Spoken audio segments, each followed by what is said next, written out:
আচ্ছা, আমি যদি আপনাকে খুব সিম্পল ওয়েতে কিছু প্রশ্ন জিজ্ঞেস করি, লাইক প্রথমটা হচ্ছে যে ২৪শে যে জুলাই আন্দোলনটা হইছে, এটা কি আপনার জন্য আদৌ ইম্প্যাক্টফুল? মানে এটা কি আপনার জন্য আদৌ ভালো কিছু করা হইছে?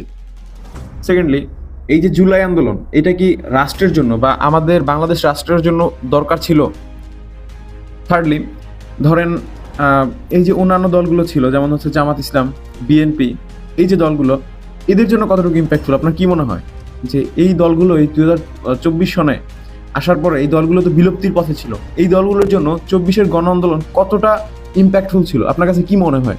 না এটা বিএনপির ভাইদের কাছেও প্রশ্ন, জামাতের ভাইদের কাছেও প্রশ্ন, সবার কাছে আমার প্রশ্নটা থাকলো যে কি মনে হয় আপনার কাছে এই জিনিসটা?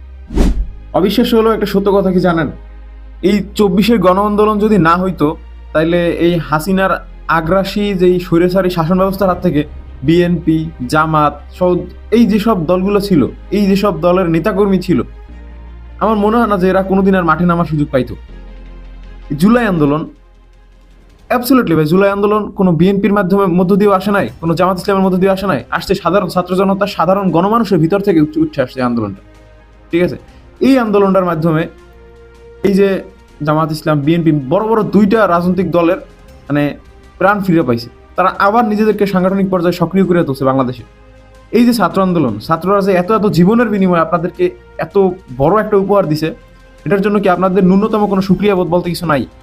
এখন ধরেন ছাত্ররা চাইছিল হচ্ছে যে দেশের যে গতানুগতিক শাসন ব্যবস্থা, গতানুগতিক যে রাষ্ট্র চালানোর যে প্যাটার্নটা আছে, যেমন বিচার বিভাগ, যেমন ধরেন পুলিশ বাহিনী, সেনাবাহিনী, র্যাব থেকে শুরু করে এই যে মানে টোটাল যে রাষ্ট্রযন্ত্র, সচিবালয় থেকে শুরু করে এর টোটাল একটা সংস্কার চাইছিল যে গতানুগতিক যেভাবে চলতেছিল এর মতো চলা যাবে না, যে দুর্নীতিগ্রস্ত ভাবে চলতেছিল। এক একটা দল ক্ষমতায় আসে, তারা ইচ্ছা মতন দুর্নীতি করে, চাঁদাবাজি করে, দেশের মানুষকে বিপর্যস্ত করে, মানুষের মুখের ভাষা কেড়ে নেয়। এই জায়গা থেকে বের হয়ে তারা নতুন ধারার রাজনীতি সূচনা করতে চাইছিল। দুঃখজনক হইল সত্য যে দেশের নেতৃত্বস্থানীয় দল বিএনপি আজকে তার প্রত্যাখ্যান করতেছে।